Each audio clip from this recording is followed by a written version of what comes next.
बिस्मिल्लाहिर्रहमानिर्रहीम, अस्सलाम वालेकुम। मैं सईद इमरान शफ़क़त आपकी खिदमत में हाज़िर हूँ। आज वज़ीर-ए-आज़म साहब जनाब इमरान ख़ान साहब ने एक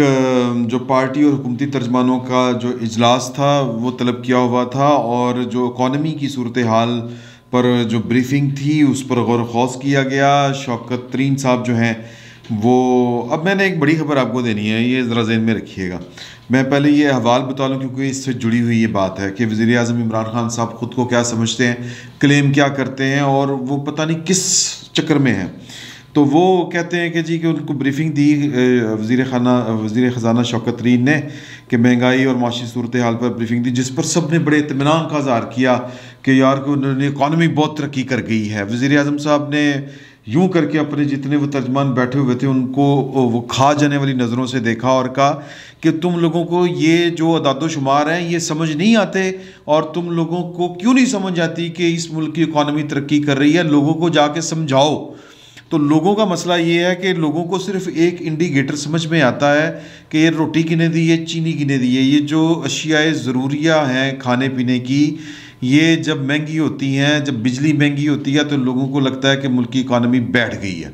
जब ये बिजली हाथ से निकल रही हो, बिजली के बिल देने पर मौत पड़ रही हो, बच्चों की फ़ीसें जो हैं वो ना दी जा रही हों, घर का राशन पूरा ना हो रहा हो, तो फिर कोई इंडिकेटर जो है वो समझ नहीं आता कि इकॉनमी बड़ी तरक्की करी, तो नहीं समझ आ रही। तो लेकिन इमरान खान साहब ने अपने तर्जमानों को एक जो कहते हैं ना कि कमाल आइडिया दिया है, और उन्होंने कहा कि जाके लोगों को बताओ तुम्हारे पास तो तुम्हारा लीडर ब्रांड है,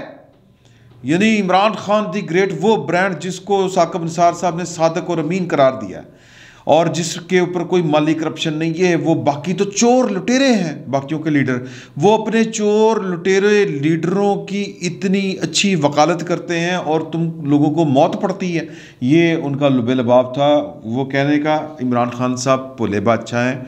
उनको ये चाहिए था कि वो कहते कि जाएं जाकर जो गनी पीर स्टेट है वो रोल मॉडल, वो मॉडल है, वो जाके दिखाएं लोगों को, आपको पता चले कि पाकिस्तान कितनी तरक्की कर गया है। पीर गनी स्टेट जो है ना जी, ये उकाड़ा के अंदर पाकपतन या कह लें आप, या सरगोदा डिवीज़न, सरगोदा कह रहा हूँ, ये कौन सी है, साहिवाल डिवीज़न, उसका एक गांव है, और उस गांव में तरक्की नाजुल हुई है। आपको मैं एक बात बताऊं, वो जाके देखने से ताल्लुक़ रखता है। इमरान खान साहब भोले बादशाह हैं, वो शौकत तरीन साहब की बातों को समझू के कह रहे हैं कि जी कि इनकी बातें पहले आप समझें और फिर जाकर लोगों को समझाएं कि तानू लग रहा है महंगाई है, ये महंगाई नहीं है, और ये तुम लोगों को लग रहा है कि मुल्क की इकॉनमी का बेड़ा गर्क हो गया है। हालांकि मुल्क की इकॉनमी जो है वो तरक्की कर रही है, इतनी तरक्की कर रही है कि डॉलर ख़त्म हो गए हैं, तो फिर डॉलर लेने के लिए हमें IMF के पास जाना पड़ रहा है। ये जाके लोगों को समझाएं। तो जाहिर है कि ये वो 2+2=4 ये हिसाब किताब लोगों को समझ नहीं आता, मेरे जैसे भी लोग नलायक होते हैं। इमरान खान साहब को चाहिए था कि वो कहते कि पाइन पीर गनी स्टेट की तस्वीरें उतारो, उन वहाँ के लोगों के जाओ, जाके इंटरव्यूज़ करो और जाके बताओ इस कौम को कि जनाब ये है मुल्क ये तरक्की कर रहा है। पीर गनी वालों को समझ आई है कि इमरान खान साहब के फ़ीज़ बरक़ात वो समेट रहे हैं। तो वो क्या है पीर गनी स्टेट? पीर गनी स्टेट जो है ये, जैसा मैंने आपको पहले बताया कि ये मानेका स्टेट पीर गनी, इसका एक नाम ये भी है, फिर इसका सादा नाम पीर गनी स्टेट भी है। स्टेट पहले नहीं होता, पहले तो खाली पीर गनी होता था, लेकिन फिर वो ज़रा रॉयल टच देने के लिए इसको स्टेट का नाम दे दिया गया। तो मानेका फैमिली वहाँ पर होती है, और रोज़नामा जंग और द न्यूज़, इन्होंने एक, हमें तो पता ही नहीं चलना था, पाकिस्तान पायनेटी तरक्की कर गया, पाकिस्तान में इतनी तरक्की हो गई है, लोग जो हैं वो इतने एम्पावर हो गए हैं, फुटबॉल स्टेडियम बन रहे हैं और स्ट्रीट लाइटें हर गली नुक्कड़ पे, और यूरोप जैसी तरक्की कर गया पाकिस्तान, अगर दी न्यूज़ के तारिक भट्ट साहब जो हैं वो हमारी तो जो इस तरफ ना दिलवाते। तो मेरा ख्याल है कि इमरान खान साहब को भी नहीं पता कि उनकी असल जो समरात हैं इमरान खान साहब के पाकिस्तान के ऊपर नाजिल होने के, वो पीर गनी स्टेट उठा रही है। और पीर गनी स्टेट के अंदर बिलखुसूस एक बाप और बेटा, जिनका जिक्र तारिक भट्ट साहब ने अपनी स्टोरी में किया है, वो जो फ़वायद उठा रहे हैं इमरान खान साहब की आमद के। बाज़ नाकदीन जो हैं वो, जो उनकी बरादरी देखें, शरीका बरादरी पंजाब में बहुत है, तो शरीका बरदरी, यानी कि मैं आपको ये बता रहा हूँ कि जो वट्टू और मनिका शनीका और दीवान वगैरह हैं वो सड़ते हैं उस बाप बेटे की जोड़ी से, और सड़ते हैं वो पीर गनी की तरक्की से, पीर गनी स्टेट की तरक्की से, कि वहाँ पर सफाइयाँ, गलियाँ महल्ले पक्के, नालियाँ, तो मतलब वो सीवरेज सिस्टम, स्ट्रीट लाइट्स, जगमगाता हुआ गांव दूर से नज़र आता है, और 2 किलोमीटर इस तरफ और 2 किलोमीटर इस तरफ, यानी कि सड़कें टूटी हुई हैं। लेकिन जो ही पीर गनी स्टेट शुरू होती है तो जनाब सड़कें यूँ लगता है कि आप मोटरवे पे चढ़ गए हैं, इतनी कारपेटेड सड़कें हैं और बड़ा माहौल है वहाँ पर। तो तारक भट्ट साहब का शुक्रिया, और इमरान खान साहब भी ये स्टोरी पढ़ लें, तारक भट्ट साहब की स्टोरी दी न्यूज़ में छपी है, तो उनको बड़ी आसानी हो जाती है कि वो अपनी पूरी की पूरी मीडिया टीम को, पूरी के पूरी तर्जमानों की टीम को मोबाइलों समेत भेजते पीर गनी, और वो वहाँ पर जाके जो खुशहाल लोग जिनके चेहरों के ऊपर जो आसूदगी नुमायाँ नज़र आती है और जो बादशाहों जैसी ज़िंदगी गुजार रहे हैं, वो बताते हैं कि जनाब मुल्क ये होता है, ये तरक्की की है और आप लोगों को समझ ही नहीं आ रही। तो वो वीडियोस छोटी छोटी बना के तस्वीरें सोशल मीडिया के ऊपर जो है वो वायरल करते, तो काम आसान हो जाता है इमरान खान साहब की हुकूमत के लिए, जाली प्रोपेगेंडा ना करना पड़ता उनको। तो बहरहाल ये जनाब अली वो कहते हैं कि जिस तरह मैंने आपको बताया कि पीर गनी स्टेट का वैसे तो हर फ़र्द जो है वो समरात समेट रहा है इमरान खान साहब की हुकूमत के, इमरान खान साहब के वज़ीर-ए-आज़म बनने के, मगर जो बाप बेटा हैं एक, जिनका नाम नहीं लिखा इन्होंने, तारक भट्ट साहब ने, पता नहीं नाम क्यों नहीं लिखा, उनके बारे में है कि वो तो बादशाहों जैसी, अकबर आज़म यानी मुग़ल आज़म और शहज़ादा जहांगीर, यानी कि बाप जो है वो अकबर बादशाह और जो बेटा है वो जहांगीर बादशाह, ये जनाब वो उस तरह की ज़िंदगी गुजार रहे हैं। और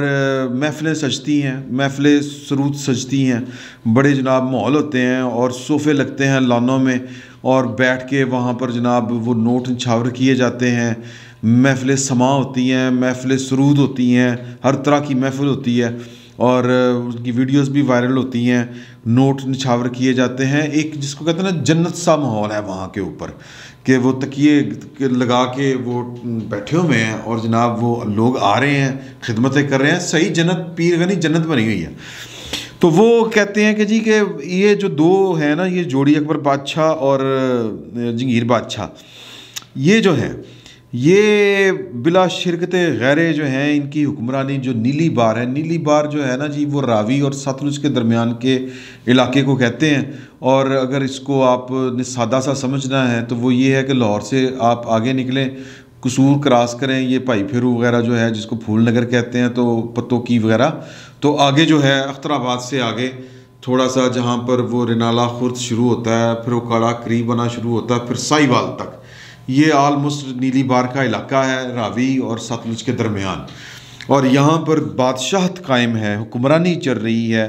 और ब्यूरोक्रेसी जो है, इनकी तकर्रियाँ हों, इनके तबादले हों, और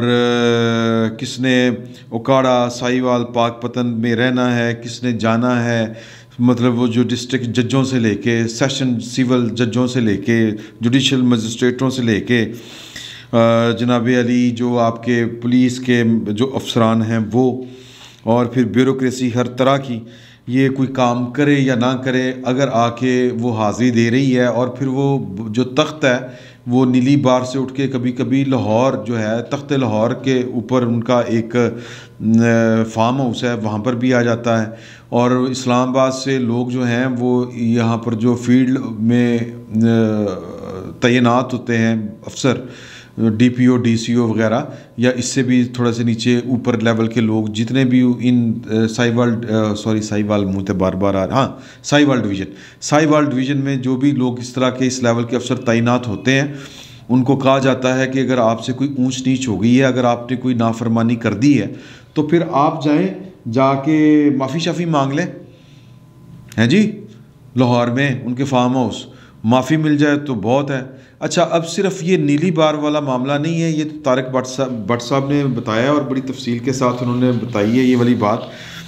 कि जो ये थोड़ी सी कोई ऊंच नीच करे तो अफसर, तो सीनियर अफसर जो है, या सीनियर जो जोड़ी का बड़ा जो रुकन है, यानी कि अब्बा जी अकबर बादशाह साहब, वो तबादले करवा देते हैं। 2018 से लेके जब से यानी कि इमरान खान साहब की हुकूमत आई है, इन 3 सालों में पाकपतन से 7 डिस्ट्रिक्ट पुलिस ऑफिसरान के तबादले किए गए हैं और गुज़श्ता 3 सालों के दौरान साहिवाल के 6 कमिश्नर्स के तबादले हो चुके हैं। ज़मीनी जांच पड़ताल से ये बात मालूम होती है, यानी कि वहाँ पर जाके अगर आप पता करें कि आबपाशी के वो एक्सीज़ वो कहते हैं ना एक्सियंस और Multan electric supply company, highways and public health department, tehsildar, deputy superintendents of police, station house officer यानी कि SHOs और रेवेन्यू हकाम और वफाकी महकमों जैसे सुई नादरन गैस होगी, पाइपलाइन लिमिटेड जो है, नेशनल डाटा बेस जो है नादरा जिसको हम कहते हैं, फेडरल इन्वेस्टिगेशन अथॉरिटी यानी कि FIA के जो अफसरान हैं, इन सब की लाइन हाज़िरी होती है वहाँ पर। और जिसने वहाँ पर ड्यूटी करनी है वो जब तक अकबर बादशाह मकामी और जो जंगीर बादशाह है इनकी वो मतलब खिदमत गुजारी नहीं करता तो वो वहाँ पर रह नहीं सकता। तो मतलब इनका और फिर जो थोड़ा सा रौनी फसौनी करता है उसके मजाक उड़ाए जाते हैं। आपको याद होगा कि वो एक वाक़या हुआ था कि वो जो पंजाब पुलिस को रिफॉर्म्स करने का ख्वाब जो इमरान खान साहब के इक़्तिदार में आते ही चिकनाचूर हो गया था। उसमें ये जो है ना जी पाकपतन की या नीली बार की जो जोड़ी है, शाही जोड़ी, ये तो थी उसमें इन्वॉल्व, लेकिन उसमें एक और भी था, मिस्टर एंड मिसेस गुज्जर। अगर आपको याद हो मिस्टर एंड मिसेस गुज्जर के बारे में और इन साहब के बारे में पाकिस्तान के जो लोग हैं जो फाइलें तैयार करते हैं, जो दूरबीनें लगा के रखते हैं, तारिक भट्ट साहब ने ये अपनी ख़बर में ये हवाला नहीं दिया, ये फ़कीर आपको बता रहा है कि उन्होंने तो अपनी फाइलें शाइलें तैयार करके रखनी शुरू कर दी हैं कि आने वाले यानी कि वक्त ज़रूरत सनद रहें और काम आएँ। और मतलब लुट मची हुई है जो मिसेस एंड मिसेस गुज्जर और ये जो है अब्बा जी और यानी अकबर बादशाह और जंगीर बादशाह, इनके यानी कह लें कि ये जो अकबर बादशाह का जो बेटा है इसका जो मामू है, कोई अहमद नाम उसका, शायद पता नहीं क्या नाम है, मैंने नहीं बताना था मुंह से निकल गया, चल छोड़े। तो वो जनाब जो है वो भी इस 5 रुकनी टीम का हिस्सा है, मिस्टर एंड मिसेस गुज्जर, समझ रहे हैं ना। और ये 2 यानी कि अकबर बादशाह और जंगीर बादशाह और जंगीर बादशाह का मामू, यानी कि ये 5 लोग हैं जिन्होंने पंजाब हुकूमत किया, वफाकी हुकूमत किया, असल हुक्मरानी ये लोग कर रहे हैं। और ये जिस वजह से कर रहे हैं हुक्मरानी, वो तो आप समझदार हैं, वो समझ जाएं। तो जब ये फाइलें बनने शुरू हुई थी तो ये तो चूँकि एक अजीब से नशे में है अब्बा जी और अकबर बादशाह और जंगीर बादशाह, इनका नशा जो है वो दिमाग से जो इख्तियार का, इक़्तिदार का, हालांकि ये किसी पॉलिटिकल पार्टी में नहीं है, ये तारक भट्ट साहब ने ये बात बड़ी खुल के लिखी है कि ये किसी पॉलिटिकल पार्टी का हिस्सा ना होने के बावजूद और कोई हुकूमती ओहदा ना रखने के बावजूद जो है वो इनकी 5 उंगलियां घी में और सर कढ़ाई में, बल्कि सब कुछ घी में है जी। तो इनके जो मुखालफिन हैं वो तो कहते हैं कि आप लोगों ने, वो एक मुझे वट्टू साहब मिले थे, वो बता रहे थे, PTI के ही हैं, कि मैंने इनसे कहा कि आप लोगों ने जितनी बड़ी कुर्बानी दी है अकबर बादशाह साहब और जंगीर बादशाह साहब ने, तो आपने तो सिर्फ 2 किलोमीटर का टोटा जो है वो कारपेटेड बनवाया है, आपको तो जनाब पूरे का पूरा जो ज़िला है वो उसको कारपेट, मेरा मतलब है वो सोने की सड़कें बनवा देनी चाहिए थी, जितनी बड़ी आपने कुर्बानी दी है। ये उनके शरीक हैं, उनको इस तरह से तंग करते हैं। लेकिन मैं जो आपको बात बताना चाह रहा हूँ वो ये है कि इनकी जो लुटमार है या इनका जो वो अकबर बादशाह और जंगीर बादशाह जिस एक स्टेट ऑफ माइंड में या जो खुमार में, इक़्तिदार के और इख्तियार के खुमार में है, इनको समझ नहीं आ रही। मिस्टर एंड मिसेस गुज्जर चूँकि सियाणे हैं तो उनको समझ लग गई थी कि भाईन ये हमारी रक्की भी हो रही है, हमारे पीछे पार्टियां चढ़ी हुई हैं और हमारी एक हरकत नोट हो रही है, फाइलें खुली हुई हैं और पेपर के ऊपर पेपर जो है वो सबूत के ऊपर सबूत इकट्ठा होता जा रहा है, फाइल तैयार हो रही है। तो पिछले कुछ महीने वो जो जोड़ा है मिस्टर एंड मिसेस गुज्जर का, वो तो कॉन्कअप हो गया था लाहौर से। उन्होंने बड़े बड़े ब्रीफ डिफेंस लाहौर में रहते हैं, बड़े बड़े ब्रीफ केस भरे थे और जनाब उन्होंने दुड़की लगा दी थी। लेकिन शुमी किस्मत कि जो मिसेस गुज्जर हैं उनकी अम्मी जान बीमार हो गई, तो उनको अमेरिका से, पहले वो दुबई गए थे, दुबई से अमेरिका गए थे और उनका प्लान था कि पाइन जान बचाओ। लेकिन वो जो कह लें कि उनका इस्लामाबाद की एक पहाड़ी के ऊपर जो उनका मेजर की प्लेयर है, उसने उनको फ़ोन करके कहा कि यार नहीं तुम घबरा गए हो, कोई गल नहीं, आ जाओ, अम्मी बीमार है ना, आ जाओ, मैं है ना, मैं हूँ ना। तो वो मैं हूँ ना की वजह से वो वापस आए हैं और इस वक्त वो लाहौर में हैं और अपनी अलील वालदा की मिसेस गुज्जर जो हैं वो इयादत कर रही हैं, उनकी तीमारदारी कर रही हैं और अल्लाह ताला उनको सेहत दे, वो सेहतमंद हों। या दोनों सूरतों में वो मिस्टर एंड मिसेस गुज्जर बहुत सियाने हैं, उन्होंने यहाँ से रफू चक्कर हो जाना है। वो तो रफू चक्कर हो गए थे, मैंने आपको बताया, वो बीमारी की वजह से उनको आना पड़ा, वरना तो उन्होंने जो कुछ समेट लिया है और जितनी को उन्होंने कर लिया है तो उनका वापस आना नहीं बनता। अलबत्ता ये जो हैं अकबर बादशाह और जंगीर बादशाह और इनका जो जंगीर बादशाह का मामू है, इन्होंने जनाब ये इनको नहीं समझ आ रही, ये पूरा एंजॉय कर रहे हैं। और मैंने असल में घुमा के आपको बात बताई है, मैंने असल ख़बर यही थी जो आपको बताने वाली थी कि इमरान खान साहब के इक़्तिदार में आने का फ़ायदा इस कौम में पता नहीं किसी को हुआ है किसी को नहीं हुआ होगा, लेकिन सबसे ज़्यादा फ़ायदा जिनका हुआ है और अपनी कैपेसिटी है। देखें ना कि अगर मियाँ मंशा का, मलिक रियाज का कोई करीबी दोस्त रिश्तेदार अगर वज़ीर आज़म पाकिस्तान बनता है तो वो अपने हिसाब का और अपनी कैपेसिटी के मुताबिक फ़ायदा उठाएंगे जो अरबों खरबों का होगा। अब ये जो जिसको हम कहते हैं ना अपना मैं कोई वो एक लफ्ज़ होता है हमारे, वो जुली चुक कह लें, दूसरा तो बड़ा खौफनाक लफ्ज़ होता है, जो जुली चुक किस्म के मेरे जैसे गरीब गुरबा होते हैं, जब इनका कोई यार सज्जन बेली दोस्त जो है वो किसी बड़े उहदे के ऊपर पहुँच जाए तो फिर इनको समझ नहीं आती कि भाई फ़ायदा ही लेना है, क्योंकि ज़िंदगी में कुछ किया ही नहीं होता, ज़्यादा से ज़्यादा कोई सरकारी मुलाजमत की होती है एंड दैट्स ऑल, या फिर कोई थोड़ा मोटा कोई छोटा मोटा वो छोटे लेवल का, ये नहीं स्मॉल करैक्टरी डिक्का पंडा, ये अंकल सरगम कहा करते थे। तो इनकी कैपेसिटी इतनी होती है कि जनाब के पास रिश्वता ले लो, तेरी ट्रांसफ़र करा देने, तेरी पोस्टिंग करा देने, तो ये इससे ज़्यादा कुछ कर नहीं सकते। अगर इनकी कैपेसिटी होती तो सर ये मुल्क अपने नाम लगवा लेते और इन्हीं को फ़ायदा हुआ। ये जो 5 रुकनी टीम आई है, इनको फ़ायदा ना ले, जितना फ़ायदा ले सकते थे अपनी कैपेसिटी के मुताबिक